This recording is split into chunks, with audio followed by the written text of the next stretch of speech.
Ada satu arena yang terus berkembang dan menawarkan peluang di mana-mana. Video editor. Beberapa orang masih mengkhawatirkan masa depan profesi ini, atau mungkin kamu salah satunya. Di episode kali ini gue akan ngebahas tentang profesi video editor, terutama untuk freelancer video editor. Selamat datang di Teman Rehat. Dari dulu berat banget rasanya untuk mengakui bahwa gue itu adalah seorang video editor.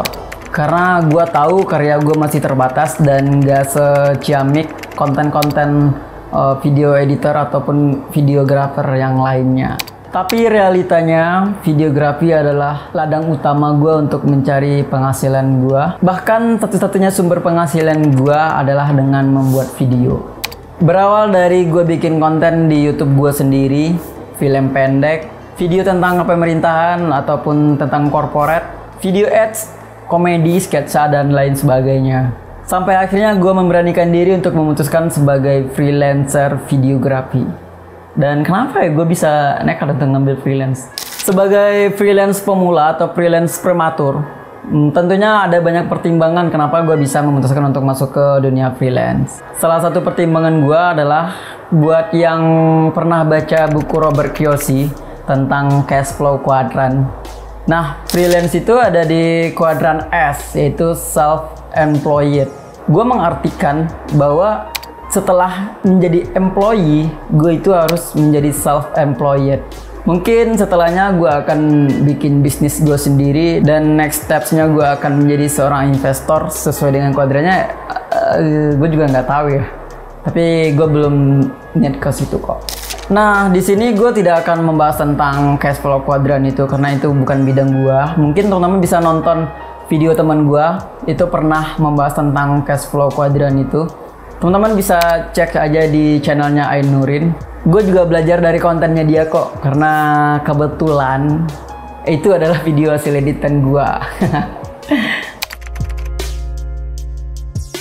Pernah nggak sih teman-teman editor ataupun teman-teman kreatif lainnya ketika kita berada di perusahaan, itu kreativitas kita kayak ada batasnya gitu loh. Nggak boleh ini, nggak boleh itu, padahal menurut kita sebagai pekerja kreatifnya itu sah-sah aja gitu. Nah, memang memuaskan klien itu adalah salah satu tujuan utama kita sebagai videografer ataupun video editor. Tapi nggak semua klien itu memahami atau mengetahui unsur-unsur secara teknis tentang video, sehingga kita susah untuk menyamakan persepsi kita dengan si klien tersebut. Biasanya kalau di kantor-kantor itu kita nerima briefnya itu dari tim kreatif. Nah, di atas tim kreatif itu ada si PM-nya atau project manajernya atau produsernya atau salesnya yang berhubungan langsung dengan si klien. Jadi untuk kita menerangkan atau untuk kita menjelaskan sesuatu itu ada step by stepnya dari tim kreatif ke PM-nya dulu langsung ke kliennya. Jadi kalau ada revisi pun si kliennya harus revisi dulu ke PM-nya, terus bedah dulu di tim kreatifnya, terus bisa lanjut ke kita. Kalau misalkan ada kendala dari segi teknisnya, kita juga nggak bisa langsung ke klien. Mungkin beberapa kasus bisa langsung ke kliennya, tapi ada juga yang nggak bisa gitu. Nggak masalah juga sih sebenarnya. Cuman yang gue rasain waktu freelance itu, kita bisa langsung japri ke kliennya. Jadi apa yang maksud klien kita terima secara langsung, dan apa yang bisa kita sampaikan gitu bisa disampaikan langsung ke si kliennya. Jadi kita juga leluasa untuk menyampaikan maksud kita dan mengembangkan kreativitas kita. Mungkin kebanyakan gue dapatnya project perorangan ya, bukan yang per tim gitu. Jadi brief videonya dari klien itu langsung ke gue, dan gue menerjemahkan langsung ke dalam sebuah video. Ya, lebih bebas aja gitu. Misalnya kayak gue ikut Bang Raim ke event-event musiknya dia, padahal itu adalah dokumentasi biasa aja. Nah, di situ gue bebas untuk menentukan alurnya kayak gimana, urutannya kayak gimana. Yang penting persona dia sebagai penyanyi dan quotes-quotes yang ciamik dari mulutnya dia itu tersampaikan dengan baik ke audiens. Atau video dari perusahaan properti yang mereka ingin menyampaikan tentang edukasi keselamatan di dalam gudang. Nah, mereka cuman ngomong aja nih, ini benang merahnya kayak gini. Jadi kita langsung tahu kita harus ngapain dan kita terjemahkan dalam sebuah video. Ya udah, kita bikin aja sekreatif mungkin dan idenya full dari kita. Kalaupun ada revisi, si kliennya langsung nyampain ke kita, nggak harus lewatin ini dulu. Ke gua maksudnya, karena gua masih bekerja dengan sendiri, belum bersama tim. Jadi ya gitu, kita tinggal brief, kita udah tahu harus ngapain. Memilih proyek ini adalah sangat penting sih kalau kata gua, tapi saat ini belum relate sama gua sih, karena sebagian besar itu konten yang gue garap itu yang kayak gitu aja, kayak dokumentasi biasa sama vlog kayak gitu aja sih. Tapi sebagai freelance prematur, gue terbuka untuk semua kesempatan. Gue selalu bersedia untuk mengerjakan apapun jenis konten yang diinginkan oleh klien. Kalau proyekannya buat gue sendiri, gue kerjain sendiri. Kalau misalkan butuh teman 1 atau 2 orang, gue ajak 1 atau 2 orang. Kalau bener-bener gede banget yang membutuhkan tim yang lebih proper, gue bakal nyediain juga tim-tim yang lebih proper. Yang mana tim yang sudah mengerjakan banyak hal lah. Jadi sesuai dengan yang dibutuhkan si klien aja. Ya gitulah, namanya juga freelance prematur. Jadi gue belum di tahap untuk milih-milih proyekan. Meskipun basic gue di konten kreator, tapi gue tetap terbuka untuk semua konten-konten yang diinginkan sama klien. Misalkan kayak konten corporate yang untuk internalnya mereka, ataupun konten-konten kampanye caleg mungkin, apapun itu, it's okay. Menjaga hubungan secara pribadi dengan klien itu adalah hal yang sangat baru gue jalanin. Nggak baru-baru banget sih, udah gue jalanin dari beberapa tahun yang lalu. Itu dulu gue inget banget pas awal-awal ketika gue kerja sama Bang Raim, gue itu sempat dimarahin Bang Raim. Gak dimarahin juga sih ya, ditegor lah. Gue itu memposisikan diri gue sebagai karyawan dan gue memposisikan dia itu sebagai atasan gue. Ya misal kayak gue bersikap, iya bang, misi bang, maaf. Atau kayak di chat gue pakai simbol ini. Yang pokoknya gitulah, aktivitas karyawan dengan atasan di sebuah kantor gitu loh. Nah dia kayaknya nggak suka yang kayak gitu, terus dia negor gue. Dan ketika beliau negor gue itu, gue inget banget kata-katanya. Mungkin kurang lebih kayak gini ya, nggak sama persis ya, tapi gue inget banget poinnya itu bagaimana cara bersikap untuk profesional dalam sebuah pekerja gitu. Jangan kayak gitu Fauzan, saya itu klienmu bukan atasanmu, kita itu bekerja sama. Nah, gue kaget banget tuh waktu dengar kata-kata kayak gitu. Tapi setelah gue cerna, itu kayak ngebangun mental gue banget. Kenapa enggak gitu? Biasanya gue mental yang kayak ya maaf mas, maaf mbak, kayak gitu. Nah, sekarang gue udah bisa bersikap seperti sewajarnya, setara gitu loh dengan klien gitu. Di situ juga gue ngerasa kayak ada perbedaan yang signifikan antara ngadapin klien dengan ngadapin atasan gitu. Kalau atasan kita emang harus sopan, harus santun, harus tunduk, kayak ngejilat mungkin, enggak juga sih. Nah sama si klien itu beda lagi, kita harus sikap profesional mungkin, dan kita nggak boleh untuk, mungkin nggak tunduk kali ya kalimatnya, atau apa kali ya, merendahkan diri sendiri kali ya, nggak tahu deh, pokoknya lu ngerti lah maksud gue kayak gimana.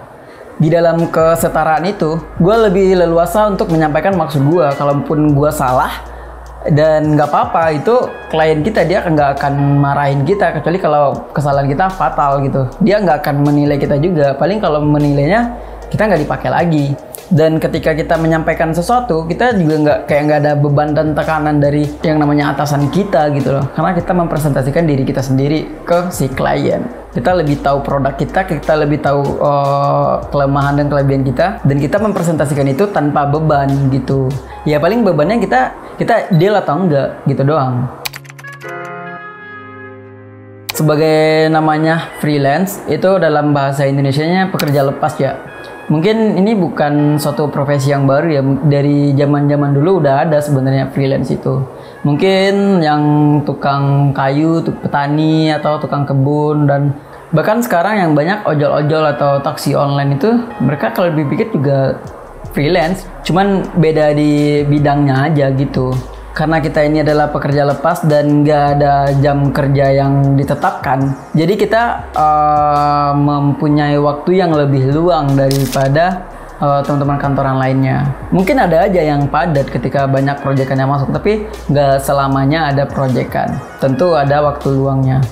Nah, ketika waktu luang ini sayang banget kan kalau kita bermalas-malasan sembari nyari proyekan baru. Kita mempunyai waktu yang lebih banyak untuk menambah skill-skill kita, baik di bidang videografinya ataupun tentang wawasan luas yang kemungkinan besar menjadi sebuah background dari si klien-klien tersebut. Meskipun ini bisa dilakuin kalau kita kerja kantoran, tapi ya gimana ya, gue agak sulit ngelakuinnya.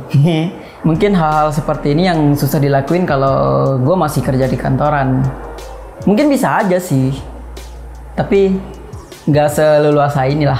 Contohnya sekarang gue bekerja sama dengan perusahaan di bidang properti, tapi yang bagian HRGA-nya doang, yang mana gue belum pernah nyentuh nih tentang divisi HRGA sebelumnya. Meskipun gue bakal ngerjain video-video aja, tapi di dalam internal HRGA ini gue jadi belajar banyak gitu loh tentang bagaimana untuk mengelola seorang karyawan, untuk mencapai KPI karyawan di bidang lainnya gimana gitu, penilaian karyawan itu kayak gimana, dan penggajian.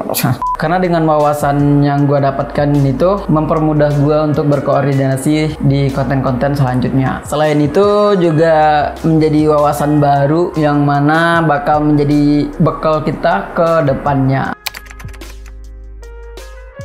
Buat info, gue adalah seorang sarjana teknik.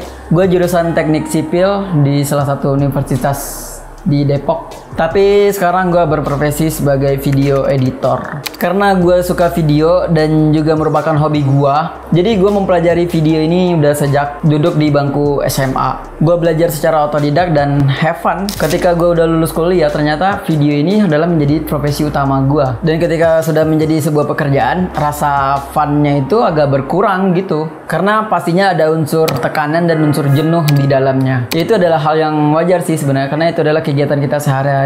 Dengan rutinitas kita ngedit video konten yang sama hampir setiap hari. Nah, di dunia freelance gue ngerasain kayak ada warna baru ketika gue ngerjain konten. Yang pertama adalah kliennya itu beda-beda nih. Ada yang di bidang properti, ada yang nyanyi, ada yang komedi. Nah, kita ngerjain itu satu persatu dengan warna yang berbeda karena ada varian baru di dalam konten itu. Jadi kayak ada tantangan tersendirinya. Itu adalah challenge baru yang gue jalanin. Nggak cuma itu, kalaupun waktu luang gue bikin konten gue sendiri dengan gaya gue sendiri, gaya yang gue suka. Mungkin waktu gue di perusahaan gue agak kesulitan membagi waktu bikin konten sendiri dengan bikin konten orang lain juga. Jadi pekerjaan gue ada dan hobi gue bikin konten juga ada gitu. Karena menurut gue hobi itu penting banget untuk disalurkan. Karena bekerja di dunia kreatif itu mood adalah musuh utama kita nih. PR-nya adalah bagaimana kita untuk menjaga mood kita agar kita konsisten dalam pekerjaan kita. Mungkin tentang konsisten bakal gue bahas di konten yang lain kali lah. Rasa syukur yang sangat besar ya ketika gue bisa mengerjakan pekerjaan sesuai dengan passion gue. Karena tidak semua orang berada di posisi itu. Dan gue bersyukur banget gue bisa bekerja sesuai dengan passion gue. Buat teman-teman yang belum bisa bekerja sesuai dengan passionnya, itu teman-teman tetap semangat.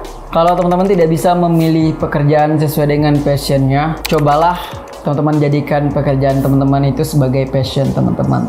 Anjay! Sebagai freelancer tentunya nggak semuanya enak untuk dijalani. Tentunya ada kendala-kendala yang harus dipertimbangkan. Apalagi freelancer pemula kayak gua yang harus belajar banyak bagaimana ngobrol dengan klien, bagaimana cara nyari project yang banyak, bagaimana menghadapi tentang krisis proyekan, sepi job, bagaimana ngatur keuangan, waktu, dan segala macamnya. Namanya juga masih prematur, masih butuh belajar banyak. Kalau ada teman-teman yang profesinya sama kayak gue dan teman-teman memutuskan untuk terjun ke dunia freelance, mungkin kita bisa diskusi bareng lagi bagaimana cara menjalankan dunia freelance ini. Itu aja teman-teman konten teman rehat gue kali ini. Semoga bisa menemani waktu istirahat teman-teman. Semoga konten ini ada insight yang bisa diambil. Dan sampai jumpa di konten-konten gue selanjutnya. Bye-bye!